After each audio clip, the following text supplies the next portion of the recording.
Hello everyone, welcome to our channel मिठा जेई। आज हम लोग शुरू करेंगे फिजिक्स के सबसे पहले चैप्टर को। इसका नाम मैंने रखा है वेक्टर का ट्रैक्टर। तो आज हम लोग चलाएंगे वेक्टर के ट्रैक्टर को कॉन्सेप्ट ऑफ फिजिक्स के खेत में।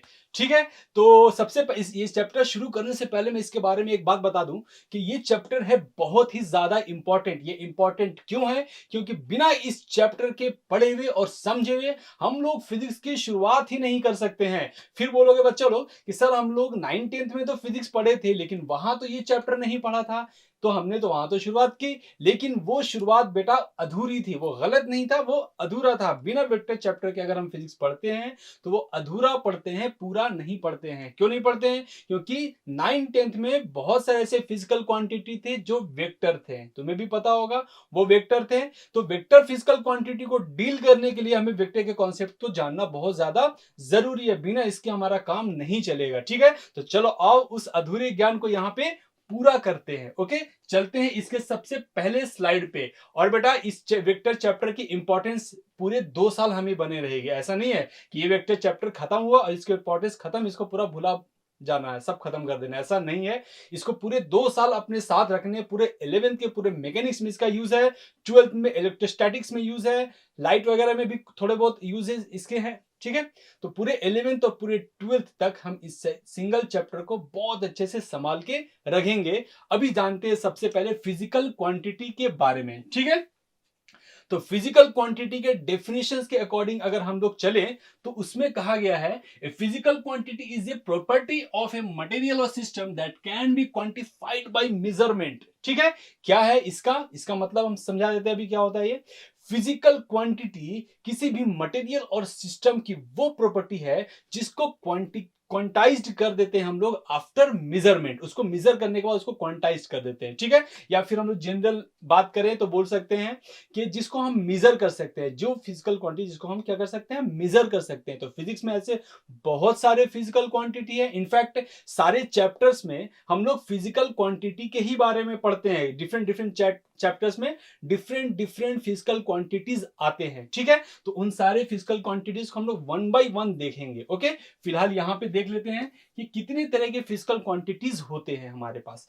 फिजिकल क्वांटिटी बेसिकली यूनिवर्स में जितने भी फिजिकल क्वांटिटीज है ना, वो बेसिकली 3 तरह के होते हैं। पहला है स्केलर, दूसरा है वेक्टर और तीसरा है टेंसर। इसको हम लोग वन बाय वन देखेंगे। ठीक है, आगे के स्लाइड्स में देखेंगे। ओके, इसके कुछ एग्जांपल्स हमारे पास हैं। एग्जांपल्स में हम लोग देख लेंगे temperature, mass, time, velocity, force, refractive index, moment of inertia, और भी बहुत सारे एग्जांपल्स हैं। हम लोग उसको बाद में देखेंगे धीरे धीरे। ठीक है ना, तो ये हमारे पास एग्जांपल्स है। अब हम लोग इसके बारे में कुछ और बातें जान लेते हैं। क्या लिखा गया है? Most of the physical quantities have numerical magnitude as well as unit.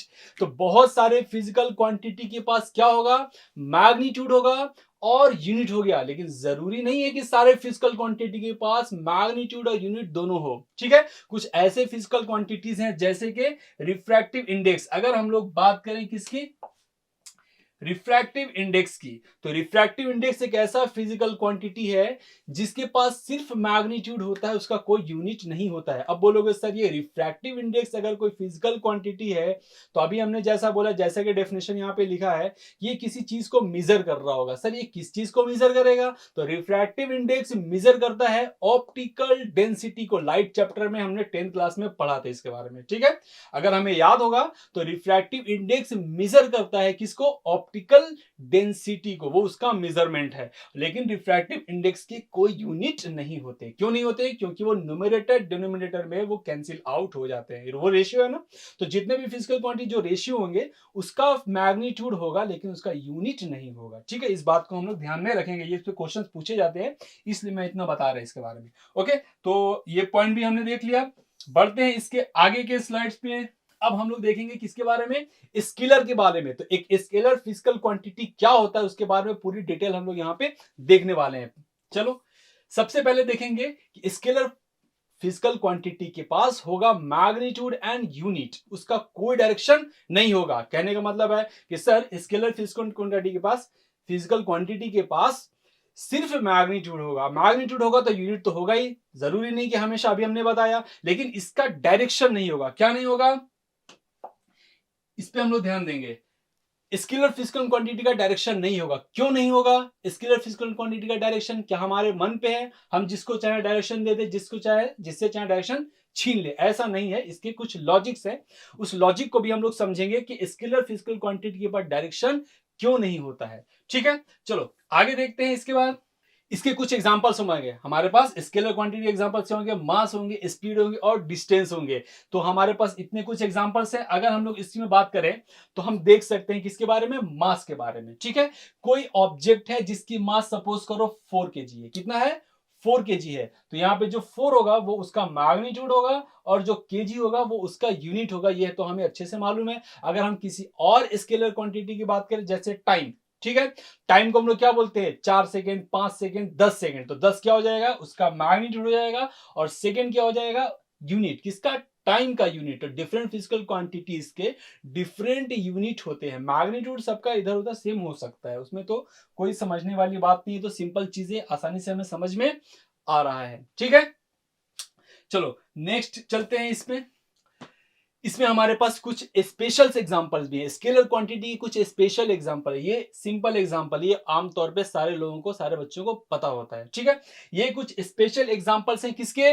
Scalar quantity की। कौन है? वर्क है, पावर है, करंट है, इलेक्ट्रिक एंड मैग्नेटिक फ्लक्स है, इलेक्ट्रिक एंड मैग्नेटिक पोटेंशियल है। तो वर्क तो हम लोग 11th में ही पढ़ेंगे, पावर भी 11th में पढ़ेंगे, करंट 12th चैप्टर में पढ़ेंगे, सॉरी 12th में पढ़ेंगे, और मैग्नेटिक फ्लक्स और पोटेंशियल जो है वो भी हम लोग 12th क्लास में पढ़ेंगे। लेकिन हमें ये नाम अभी मालूम होना चाहिए क्योंकि इस पे क्वेश्चंस आते हैं वेक्टर चैप्टर में। इस पे डायरेक्ट क्वेश्चन आते हैं कि बताओ इलेक्ट्रिक फ्लक्स कौन सी फिजिकल क्वांटिटी है। तो वहां पे हम कह सकेंगे कि हाँ ये स्केलर है, अगर हमें पहले से पता होगा तो। लेकिन इसकी पूरी डिटेलिंग हम लोग 12th क्लास में पढ़ेंगे, बहुत आराम से पढ़ेंगे। उसके लिए हमें थोड़ा सा क्या करना होगा? इंतजार करना होगा। ठीक है, चलो नेक्स्ट बढ़ते हैं हम लोग। Magnitude does not change with direction. अभी हमने बोला था ना कि स्केलर के साथ डायरेक्शन क्यों नहीं होता है? क्योंकि उसका मैग्नीट्यूड डायरेक्शन के साथ चेंज नहीं करेगा। तो इसका जब मैग्नीट्यूड डायरेक्शन के साथ चेंज करेगा ही नहीं तो हम इसमें डायरेक्शन क्यों लगाएंगे? बिना मतलब का कोई काम तो हम लोग करेंगे नहीं। खास करके फिजिक्स में हम लोग बिना मतलब, बिना लॉजिक का कोई काम नहीं करेंगे। ठीक है, तो स्केलर फिजिकल क्वांटिटी के साथ डायरेक्शन नहीं होता है क्योंकि उसका मैग्नीट्यूड डायरेक्शन के साथ चेंज नहीं करता है। या फिर हम लोग ऐसा भी नहीं कहते हैं ना कि ये कोई ऑब्जेक्ट है और इस ऑब्जेक्ट का जो मास है वो 4 ग्राम है नॉर्थ की तरफ। ऐसा हम लोग नहीं करते, बेतुका लगेगा, बहुत ही फनी लगेगा अगर किसी ने बोल दिया कि ये मास है, इसका ये ऑब्जेक्ट है और इसका मास है 5 ग्राम नॉर्थ डायरेक्शन में या ईस्ट डायरेक्शन में। तो लोग उसको क्या बोलेंगे? ये पागल हो गया है, पूरी तरह से आउट हो गया है। ठीक है, क्योंकि इसका कोई डायरेक्शन होता ही नहीं है। तो ऐसी चीजें हमारे सामने आएगी जिसकी वजह से स्केलर का डायरेक्शन नहीं होता है। क्लियर है? आगे बढ़ते हैं। Scalar quantities can be added, subtracted and multiplied by simple laws of algebra. देखो अभी यहाँ पे हम कुछ लिख नहीं रहे हैं। क्यों नहीं लिख रहे हैं? क्योंकि ये बातें बहुत ही सिंपल है, हमें आसानी से समझ में आ जाएंगी। जहां पे हमें लगेगा कि नहीं अभी यहाँ पे लिखने की जरूरत है और हमें और इसको एक्सप्लेन करने की जरूरत है, वहां पे हम जरूर करेंगे। ठीक है, तो scalar quantities can be added, subtracted and multiplied by simple laws of algebra. इसको भी हम लोग ओरली समझ लेते हैं, कुछ लिखने की जरूरत नहीं है, ओरली समझ सकते हैं। तो इसका स्केलर क्वांटिटीज का जो एडिशन, सब्ट्रैक्शन और मल्टीप्लीकेशन होगा वो कैसे होगा? सिंपल लॉज ऑफ अलजेब्रा के अकॉर्डिंग होगा। अब बोलोगे सर ये सिंपल लॉज ऑफ अलजेब्रा क्या है? बेटा वो वही अलजेब्रा है जो हम लोगों ने 9th और 10th में पढ़ा था। कहां पढ़ा था? 9th और 10th में जो पढ़े थे ना, जो भी अलजेब्रा पढ़ा था, जो भी कैलकुलेशन किए थे, एडिशन, सब्ट्रैक्शन, मल्टीप्लिकेशन, वो वही है, सेम है। तो इसलिए हमें नया नहीं पढ़ना है। ठीक है ना, स्केलर अलजेब्रा को या सिंपल लॉज ऑफ अलजेब्रा को हम नहीं पढ़ेंगे। ओके, चलो ये स्लाइड भी क्लियर हुआ। आगे बढ़ते हैं हम लोग। किसमें? स्केलर के बाद आएगा वेक्टर। अब हम लोग वेक्टर के बारे में देखते हैं कि क्या चीजें इसमें होती हैं। ठीक है, तो वेक्टर के लिए कहा गया सबसे पहले क्या? इसका मैग्नीट्यूड होगा। ध्यान देंगे क्या होगा? मैग्नीट्यूड होगा, स्पेसिफाइड डायरेक्शन होगा एंड ओबेज वेक्टर अलजेब्रा। तो ये तीन चीजों को हमें दिमाग में रखना है। किसको? मैग्नीट्यूड को, डायरेक्शन को और वेक्टर अलजेब्रा को ये फॉलो करेगा। मतलब इसका एडिशन, सब्ट्रैक्शन और मल्टीप्लिकेशन जो है वो सिंपल लॉज ऑफ अलजेब्रा के अकॉर्डिंग नहीं होगा जैसा कि स्केलर में होता था अभी इससे पहले। ठीक है, वो कैसे होंगे? वेक्टर अलजेब्रा के अकॉर्डिंग होगा। बोलो सर हमें वेक्टर अलजेब्रा तो आता ही नहीं है, कहां से आएगा? क्योंकि तुम पहली बार तो वेक्टर चैप्टर पढ़ रहे ना। तो जब ये पहली बार पढ़ रहे हैं तो इस वेक्टर अलजेब्रा को भी हम इसी चैप्टर के अंदर पढ़ेंगे, ठीक है, जिसको हम लोग वेक्टर अलजेब्रा का अलग हम लोग देखेंगे, वेक्टर एडिशन, सब्ट्रैक्शन, मल्टीप्लिकेशन, ये सारा कुछ देखने वाले हैं, जो सब कुछ एक साथ वेक्टर अलजेब्रा के अंदर आएगा, ठीक है, इसी चैप्टर में देखेंगे आगे।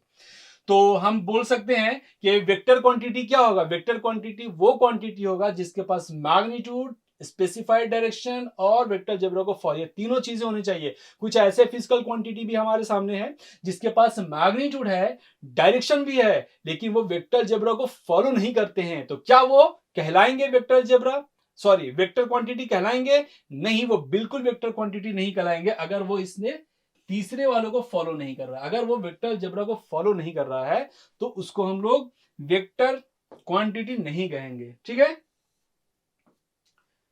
ओके, इतनी बात क्लियर हो गई। तो हमें ये तीनों चीजों का ध्यान रखना है, जो जिस भी फिजिकल क्वांटिटी के पास ये तीनों चीजें होंगी उसी को हम लोग वेक्टर क्वांटिटी बोलेंगे, ओके। चलो आगे बढ़ते हैं। इसमें हमारे पास अब एग्जांपल्स हैं। वेक्टर क्वांटिटी के एग्जांपल क्या होंगे? Displacement, velocity, force, electric field, और भी बहुत सारे एग्जांपल्स हैं। हमने कुछ यहाँ पे एग्जांपल, बेसिक एग्जांपल लिए हैं, ये इसके एग्जांपल हो जाएंगे, ठीक है।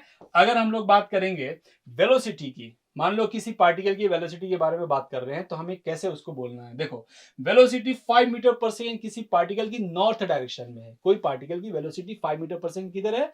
नॉर्थ डायरेक्शन में है, तो हम यहां पे बोलेंगे जो 5 होगा और मीटर पर सेकेंड उसका यूनिट होगा साथ में, ठीक है। तो मैग्नीट्यूड उसके 5 हो जाएंगे, डायरेक्शन नॉर्थ हो जाएगा, और वो फॉलो करना चाहिए वेक्टर अलजेब्रा को। ये तीन चीजें होंगी तभी उस फिजिकल क्वांटिटी को हम वेक्टर की कैटेगरी में डालेंगे। सिंपल है, बहुत सिंपल है।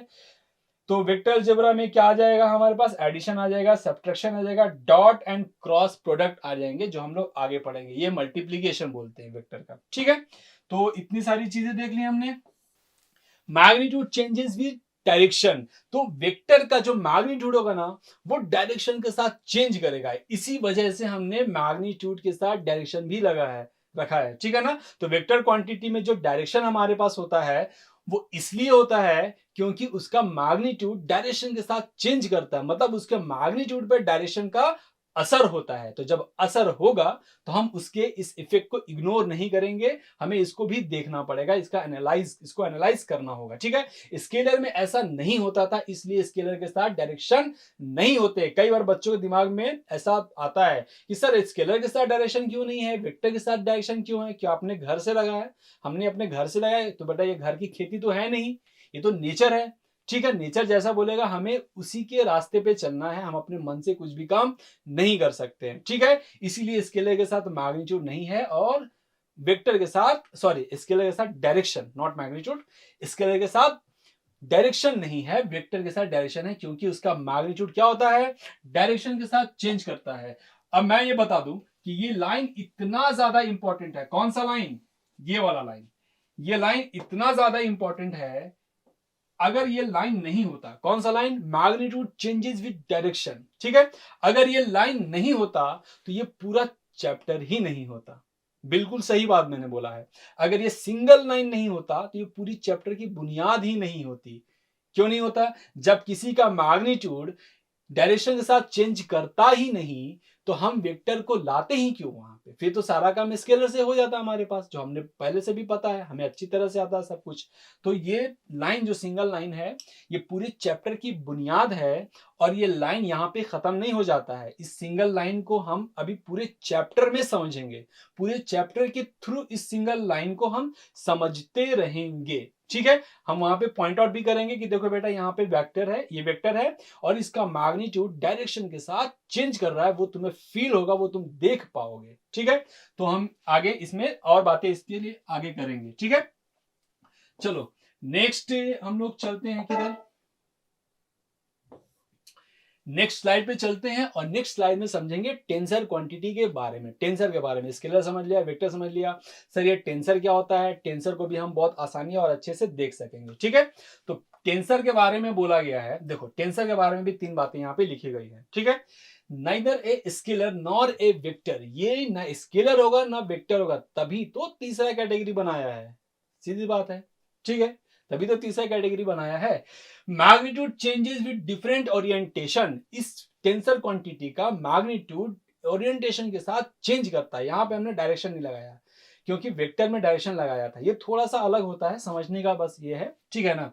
तो मैंने सोचा यहाँ पे डायरेक्शन से ज्यादा अच्छा रहेगा, वर्ड का जो चॉइस होगा वो ओरिएंटेशन रहेगा, तो मैंने यहाँ पे लगाया कि magnitude changes with different orientation. ठीक है, कैसे, अभी इसका भी जवाब मिल जाएगा, हम लोग अभी आगे देखेंगे कि कैसे टेंसर का मैग्नीट्यूड डिफरेंट ओरिएंटेशन के साथ चेंज करेगा। ओके, लेकिन ये जो टेंसर क्वांटिटी होगा वो वेक्टर अलजेब्रा को फॉलो नहीं करेगा, वो सिंपल अलजेब्रा को फॉलो करेगा, जो कौन कर रहा था, स्केलर की तरह। ठीक है, तो स्केलर वाले अलजेब्रा को ही ये टेंसर क्वांटिटी भी फॉलो करता है, तो ये भी वेक्टर के कैटेगरी से बाहर हुआ। ठीक है, तो ये तीन चीजें हैं किसके लिए, टेंसर क्वांटिटी के लिए। अभी हम लोग इसका कुछ एग्जांपल देख लेते हैं, इसको हम एग्जांपल के थ्रू और भी अच्छे से समझ सकते हैं। ठीक है, इसके एग्जांपल्स होंगे हमारे पास moment of inertia, stress, refractive index.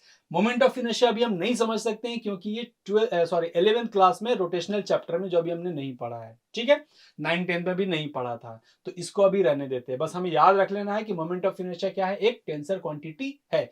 Stress को भी अभी रहने देते हैं क्योंकि इसके बारे में भी बहुत ज्यादा बच्चों को 9-10 में जो आए हुए बच्चे होते हैं ना 11th में, उनको बहुत ज्यादा कॉन्सेप्ट नहीं होता है। लेकिन यहाँ पे हम पकड़ेंगे किसको, रिफ्रैक्टिव इंडेक्स को। इसको नहीं जाने देंगे, इसको इसलिए नहीं जाने देंगे क्योंकि ये हमने 9th नहीं 10th क्लास में लाइट चैप्टर में पढ़ा है, रिफ्रैक्टिव इंडेक्स के बारे में, रिफ्रैक्शन ऑफ लाइट में। ठीक है, तो इसको हम जाने नहीं देंगे, इसको हम पकड़ लेंगे, और इसको पकड़ने के बाद इससे ही थ्रू हम समझेंगे कि टेंसर क्वांटिटी क्या होता है, इसको हम कैसे समझ सकते हैं टेंसर क्वांटिटी को रिफ्रैक्टिव इंडेक्स के थ्रू। चलो देखो, अभी हमने यहाँ पे लिखा रिफ्रैक्टिव इंडेक्स, जिसको हम म्यू से डिनोट करते हैं। Refractive index of glass with respect to air कितना होता है, वो म्यू जीए लिखते हैं अगर हमें याद होगा तो। ठीक है, mu g a is equal to 3/2। तो ग्लास का रिफ्रैक्टिव इंडेक्स एयर के रिस्पेक्ट में कितना है, 3/2 है। मतलब क्या, ग्लास की ऑप्टिकल डेंसिटी एयर के रिस्पेक्ट में कितनी होगी, 3/2 होगी। ओके, वहीं एयर की रिफ्रैक्टिव इंडेक्स एयर की ग्लास के रिस्पेक्ट में, अभी किसका निकाला, ग्लास का एयर के रिस्पेक्ट में 3/2। अब यहां पे देखा हमने एयर का ग्लास के रिस्पेक्ट में म्यू एजी, तो हमने, अगर हमें याद होगा तो वहां पे हमने देखा था mu g a is equals to क्या होता है, वो हम लोग यहाँ पे लिख लेते हैं, इसको यहाँ पे लिखने की जरूरत है। ठीक है, देखो यहां पे देखते हैं, mu g a is equals to 3/2 the refractive index of glass with respect to air और वैक्यूम। ओके, अगर हम लोग यहाँ पे लिखते हैं म्यू एजी, तो वो कितना हो जाएगा, दिस इज 1/म्यू जीए। ये इसका रेसिप्रोकल हो जाता था, अगर ये रेसिप्रोकल करेंगे तो 3/2 का क्या आएगा हमारे पास, 2/3। ये दोनों वैल्यूज अलग है, हम निकाल क्या रहे हैं, ऑप्टिकल डेंसिटी निकाल रहे हैं, उसी फिजिकल क्वांटिटी को निकाल रहे हैं, किसके लिए, उसी पेयर के लिए निकाल रहे हैं, ग्लास एयर।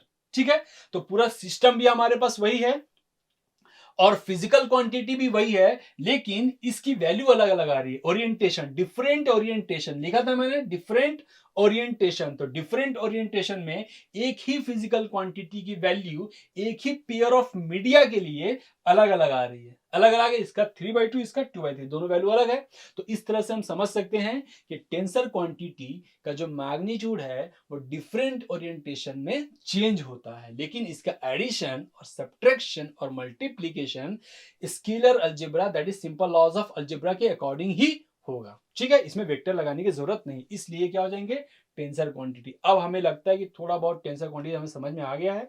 वैसे टेंशन लेना नहीं है टेंसर के लिए, क्योंकि जितने भी चैप्टर्स हम लोग शुरू करेंगे और उसमें जो भी फिजिकल क्वांटिटी आएगा, सबसे पहले हम वहां पे कैटेगराइज ही करेंगे, बेटा ये स्केलर है, ये वेक्टर है, ये टेंसर है, और उसके डायमेंशन वगैरह, उसका यूनिट वगैरह सब हम लोग बताएंगे। हर चैप्टर के शुरुआत में ये काम हमें करना है, तो उसके लिए टेंशन मत लो। फिजिक्स में जितने भी फिजिकल क्वांटिटीज, जितने भी चैप्टर्स होंगे, उन सारे चैप्टर में जितने भी फिजिकल क्वांटिटीज हैं, सबके साथ हम लोग ये काम करेंगे, उसको कैटेगराइज करेंगे, उसका यूनिट लिखेंगे और उसका डायमेंशन फॉर्मूला को भी लिखेंगे। ओके, चलो, तो ये भी हो गया हमारे पास, टेंसर भी समझ गए। अब हम लोग इसके आगे बढ़ते हैं। देखो, रिप्रेजेंटेशन ऑफ वेक्टर, अब ये पूरा चैप्टर अब हम लोग वेक्टर के साथ आगे लेकर के बढ़ेंगे। इसमें अब स्केलर नहीं डिस्कस करेंगे, टेंसर नहीं करेंगे, उसका काम खत्म हो गया वहीं पे। ठीक है, अब हम लोग आगे वेक्टर के साथ इसको आगे बढ़ेंगे। रिप्रेजेंटेशन ऑफ वेक्टर, हम वेक्टर को कैसे रिप्रेजेंट कर सकते हैं, इस स्लाइड में हम वो देखने जा रहे हैं। ठीक है, तो अभी हम लोग देखेंगे रिप्रेजेंटेशन ऑफ वेक्टर को कैसे हम लोग शुरू करते हैं। देखो, वेक्टर को रिप्रेजेंट करने के दो तरीके। सबसे पहला तरीका होगा हमारा ज्योमेट्रिकल। ज्योमेट्रिकली कैसे वेक्टर को रिप्रेजेंट करते हैं? ज्योमेट्रिकली वेक्टर को रिप्रेजेंट करते हैं बाय एन एरो, साफ लिखा है बाय एन एरो, और एरो हमें पता है कि क्या होता है, ठीक है। अगर ये हमारे पास कोई एरो है तो उसका एक टिप होगा, क्या होगा? टिप होगा। टिप का काम क्या है? डायरेक्शन बताना। टिप का काम है डायरेक्शन को बताना, ठीक है। और एरो का होता है लेंथ। लेंथ का क्या है? लेंथ का काम है मैग्नीट्यूड बताना। तो एक एरो के पास दो चीजें होती हैं, एक उसका लेंथ और एक उसका टिप, ठीक है। तो टिप बताएगा डायरेक्शन और लेंथ बताएगा मैग्नीट्यूड। क्यों? क्योंकि एक वेक्टर को रिप्रेजेंट कर रहा है और वेक्टर के पास मैग्नीट्यूड और डायरेक्शन दोनों चीजें होती हैं, ठीक है। तो हमें दोनों चीजों को रिप्रेजेंट करना होगा एरो के थ्रू, ओके। एरो के इस वाले एंड को टेल बोलते हैं, एरो के इस वाले एंड को हेड बोलते हैं। ये बहुत सिंपल है, उस वाले छोर को टेल बोलेंगे, इस वाले छोर को हेड बोलेंगे। ये भी सिंपल चीज है, आसानी से समझ में आएगा, कोई दिक्कत नहीं होने वाली है, ठीक है। तो हमने देख लिया लेंथ को कैसे रिप्रेजेंट करेंगे, मैग्नीट्यूड, और टिप जो होगा उसका डायरेक्शन बताएगा, ठीक है। एक एग्जांपल ले लेते हैं, जैसे कि हम लोग कह सकते हैं ना कि ये कोई वेक्टर है, ठीक है, और एक वेक्टर ये है। हम इन दोनों वेक्टर के बारे में क्या बोल सकते हैं? ये वाला लेंथ ज्यादा है, ये वाला लेंथ छोटा है, दोनों का एरो का डायरेक्शन सेम है। तो हम कह सकते हैं इस वेक्टर और इस वेक्टर का डायरेक्शन सेम है लेकिन मैग्नीट्यूड डिफरेंट है, ये वाला बड़ा है, ये वाला छोटा है। हम कह सकते हैं क्योंकि वेक्टर का जो लेंथ होगा वो क्या रिप्रेजेंट करेगा? मैग्नीट्यूड। टिप करेगा डायरेक्शन। ये हमें समझ में यहां से आ गया है, ठीक है। चलो आगे बढ़ते हैं। अब हम लोग इसके दूसरे रिप्रेजेंटेशन के टाइप पे जाते हैं जिसको हम लोग सिंबॉलिक रिप्रेजेंटेशन कहते हैं, ठीक है। सिंबॉलिक रिप्रेजेंटेशन में क्या है? Vector represented by any letter from A to Z, A से जेड तक किसी भी लेटर से हम इसको क्या कर सकते हैं? रिप्रेजेंट कर सकते हैं। बस हमें क्या करना है? उसके ऊपर एरो लगाना होगा या फिर उसको बोल्ड लेटर में लिखना होगा, बोल्ड लेटर, ठीक है। या सिंपली बोल्ड लेटर, या फिर अगर सिंपल लिखेंगे तो उसमें एरो लगाना पड़ेगा। अगर हम लोग लिखते हैं यहाँ पे स्मॉल पी, अगर लिखेंगे यहाँ पे स्मॉल पी तो हमें ऐसा एरो लगाना पड़ेगा, तब ये वेक्टर को रिप्रेजेंट कर रहा है। अगर हमें लिखना है कैपिटल टी तो ऐसा एरो लगाना पड़ेगा, तब ये क्या कर रहा है? वेक्टर टी को रिप्रेजेंट कर रहा है। बोलते भी इसको वेक्टर टी है, लिखते ऐसा है, ठीक है। तो ए से लेकर जेड तक किसी भी लेटर से करना है, बस एरो लगा देना है। अगर एरो नहीं लगाना है तो इसको बोल्ड लेटर में रखना है, ठीक है ना। ये काम हम कॉपी में नहीं कर सकते, ये बुक्स में होते हैं, ओके। चलो तो नेक्स्ट चलते हैं इसमें आगे, इसके मैग्नीट्यूड के बारे में चलते हैं, वेक्टर के मैग्नीट्यूड के बारे में चलते हैं। मैग्नीट्यूड एक्शन दो चीजें होती है ना, अभी मैग्नीट्यूड को देखते हैं कैसे करते हैं। Vector of magnitude of A vector, क्या बोलेंगे इसको? Magnitude of A vector. तो ए वेक्टर ए के मैग्नीट्यूड को रिप्रेजेंट करेंगे हम, उस वेक्टर को मॉड में डाल देंगे। किस में डालेंगे? मॉड में, या फिर सिंपली ए लिखेंगे, एरो हटा देंगे, डायरेक्शन हट गया, क्या बचेगा? सिर्फ मैग्नीट्यूड बचेगा, ठीक है। तो एरो हटा देंगे, ए आ जाएगा, वो उस वेक्टर के मैग्नीट्यूड को रिप्रेजेंट करेगा। अगर हमें एरो नहीं हटाना है, एरो नहीं हटाना है तो हम इसको मॉड के अंदर रखेंगे। अब बोलोगे सर ये मॉड क्या चीज होती है? फिर से कुछ नया चीज आ गया, ठीक है। तो बिल्कुल घबराने की जरूरत नहीं है, जितनी भी नई चीजें आती रहेंगी हम वहां पे एक लेंगे छोटा सा पॉज और उसको अलग से समझेंगे ताकि हमें वो नई चीज अच्छे से समझ में आ जाए। हमें यही काम करना है, ठीक है। तो मैं इस मामले में मैं ज्यादा ध्यान देता हूं कि कोई भी चीज नई चीजें आती हैं जो बच्चों को थोड़ा सा समझने में ऐसा लगता है कि पता नहीं क्या आ गया, उस पर हम थोड़ा सा पॉज लेते हैं और थोड़ा सा टाइम देके उसको अच्छे से समझा देते हैं, ओके। तो अब हम लोग इसको यहाँ पे मॉड के बारे में देखना है, ठीक है।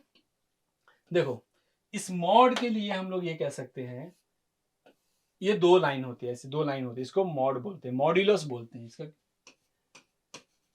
ये होता है मॉड्यूलस, और सिंपली शॉर्ट फॉर्म में इसको मॉड भी कहते हैं, ठीक है। इस मॉड का क्या काम है ये हमें समझ लेना है अच्छे से। अगर मॉड के अंदर कोई पॉजिटिव वैल्यू है, कैसी वैल्यू? पॉजिटिव वैल्यू, वो बाहर निकल के भी पॉजिटिव आएगी। अगर कोई नेगेटिव वैल्यू है उसको मॉड के अंदर डाल दिया तो वो वैल्यू भी क्या हो जाएगी? पॉजिटिव हो जाएगी। बिल्कुल सिंपल, ठीक है। मतलब पॉजिटिव का भी पॉजिटिव और नेगेटिव का भी पॉजिटिव, ठीक है। तो यही काम है मॉड्यूलस का, दैट इज मॉड का, ओके। हम ऐसा कह सकते हैं कि ये मॉड नहीं है, बस क्या है? हमारी पवित्र गंगा है। क्या है? पवित्र गंगा है। कोई अगर शुद्ध आदमी जाता है, डुबकी लगा के बाहर आएगा तो क्या हो जाएगा? शुद्ध हो जाएगा। शुद्ध तो है ही वो पहले से ही। अगर कोई पापी भी अंदर गया नहाने, बाहर निकल के आएगा तो शुद्ध हो जाएगा। क्या ज्यादा? गंगा में लोग जाते हैं अपने पाप को धुलने जाते हैं, तो पापी आदमी भी शुद्ध बन जाएगा। शुद्ध तो पहले से शुद्ध है ही, ठीक है। तो मॉड्यूलस को हम इस तरह से क्या कर सकते हैं? कंपेयर कर सकते हैं, इसको समझ सकते हैं। पॉजिटिव का भी पॉजिटिव, निगेटिव का भी पॉजिटिव, ये हो गया हमारे पास। तो इस वजह से ये जो लाइन हमने मॉड्यूलस का जो फंक्शन है उससे एक बात सामने आ रही है। कौन सी बात सामने आ रही है? हम कह सकते हैं यहां पे कि magnitude of A vector is always positive. किसी भी वेक्टर का जो मैग्नीट्यूड होगा वो हमेशा पॉजिटिव होगा, मतलब वो कभी नेगेटिव नहीं होगा। एक वेक्टर पॉजिटिव नेगेटिव हो सकता है, ध्यान से मेरी बात ध्यान से सुने। एक वेक्टर पॉजिटिव और नेगेटिव दोनों हो सकता है, लेकिन किसी वेक्टर का जो मैग्नीट्यूड है ना वो कभी नेगेटिव नहीं होगा, वो हमेशा पॉजिटिव रहेगा। इस बात को बहुत अच्छे से ध्यान में रख लेंगे। क्यों? क्योंकि इसके कॉन्सेप्ट हमें आगे काम आएंगे, बहुत जगह पे काम आता है। ठीक है, तो हमें इसको अच्छे से याद रखना है कि किसी भी वेक्टर का जो मैग्नीट्यूड है वो हमेशा पॉजिटिव होगा। इससे हम ये मिसकॉन्सेप्ट, जो हमारा मिसकॉन्सेप्शन बनेगा ना, इस पे देखो क्या बनेगा। हमने क्या बोला? हमने बोला कि वेक्टर का मैग्नीट्यूड हमेशा पॉजिटिव होगा, वो कभी नेगेटिव नहीं होगा। लेकिन हमारे दिमाग में क्या जा सकता है? हमारे दिमाग में ये चला जाएगा कि वेक्टर हमेशा पॉजिटिव होते हैं, वो कभी नेगेटिव नहीं हो सकते। ये ऐसा नहीं है। वेक्टर, फिर से सुनना, वेक्टर पॉजिटिव नेगेटिव दोनों हो सकता है, लेकिन उसका जो मैग्नीट्यूड है ना वो हमेशा पॉजिटिव हो, कभी नेगेटिव नहीं हो सकता है। ठीक है, इस बात को ध्यान में रख लेंगे, आगे हम और भी याद दिलाएंगे। ठीक है ना, आगे इसकी जरूरत पड़ेगी हमें। चलो, तो आगे हम लोग इसको देख लेते हैं, आगे के स्लाइड्स में देखते हैं क्या होता है। अब हमें देखना है इसके जनरल पॉइंट्स रिगार्डिंग वेक्टर्स, जहां पे हम लोग देखेंगे ग्राफिकल फॉर्म, किसी वेक्टर को ग्राफिकली कैसे रिप्रेजेंट करते हैं। ठीक है ना, वेक्टर को ग्राफिकली कैसे रिप्रेजेंट करते हैं। ओके, देखो एक एग्जांपल ले लिया हमने यहाँ पे। If you want to represent a force of 5 newton acting 30 degree north of east. Force हमारे पास क्या है? एक वेक्टर क्वांटिटी है। तो जब ये वेक्टर क्वांटिटी है, अगर हमें इसको रिप्रेजेंट करना है तो हमें दो चीजों की जरूरत पड़ेगी। क्या? मैग्नीट्यूड और डायरेक्शन, क्योंकि वेक्टर के पास दो चीजें होती है, मैग्नीट्यूड एंड डायरेक्शन। तो फोर्स हमारे पास एक वेक्टर क्वांटिटी है, तो हमें क्या लेना पड़ेगा? दोनों चीजें लेनी होंगी। कौन कौन सी दो चीजें? मैग्नीट्यूड और डायरेक्शन, दोनों चीजें लेनी होंगी। तो मैग्नीट्यूड है 5 न्यूटन और इसका डायरेक्शन है 30 डिग्री नॉर्थ ऑफ ईस्ट। हमें इसको रिप्रेजेंट करना है ग्राफिकली, ग्राफ पे दिखाना है। तो हम क्या कर सकते हैं? सबसे पहले नॉर्थ ईस्ट साउथ वेस्ट बना लेते हैं। लो, ये कौन है? नॉर्थ। ये कौन है? ईस्ट। ये है साउथ और ये है वेस्ट। क्लियर हो गया? अब हमें एक ऐसा फोर्स बनाना है जो 5 न्यूटन का होगा। तो हमें क्या लेना पड़ेगा? स्केल लेना, क्योंकि हमें तो लाइन ड्रॉ, एरो ड्रॉ करना है ना, तो हमें स्केल लेना पड़ेगा। हमने यहाँ पे स्केल लिया 1 centimetre is equal to 1 newton. 1 centimetre equal to 1 newton. तो हमें वो एरो कितने सेंटीमीटर का बनाना होगा? साइड है 5 सेंटीमीटर का बनाना होगा, क्योंकि 1 सेंटीमीटर का हमने 1 न्यूटन लिया है, तो 5 न्यूटन को रिप्रेजेंट करेगा 5 सेंटीमीटर। कौन सा डायरेक्शन में? North of east. तो नॉर्थ ऑफ ईस्ट ये वाला पार्ट हो जाएगा। इसमें भी किधर? 30 डिग्री पे। किधर? 30 डिग्री पे। अब यहाँ में ध्यान देना होगा यहाँ पे कि जब हमने 30 डिग्री नॉर्थ ऑफ ईस्ट बोला है, 30 डिग्री नॉर्थ ऑफ ईस्ट बोला है, तो एंगल बनाएंगे किधर से? ईस्ट से, नॉर्थ से नहीं। किधर से? ईस्ट से। नॉर्थ ऑफ ईस्ट, ईस्ट के नॉर्थ में। क्या ये? ईस्ट के नॉर्थ में। हमें यहाँ पे ये गलती भी कर सकते हैं हम लोग यहाँ पे कि हम एंगल बना देंगे नॉर्थ से। नॉर्थ ऑफ ईस्ट लिखा है तो नॉर्थ से एंगल बना दो, नहीं, नॉर्थ ऑफ ईस्ट, ईस्ट के नॉर्थ में 30 डिग्री। तो इसको हमें ध्यान देना होगा। तो चलो बनाते हैं यहाँ पे। लो, ये एक फोर्स है,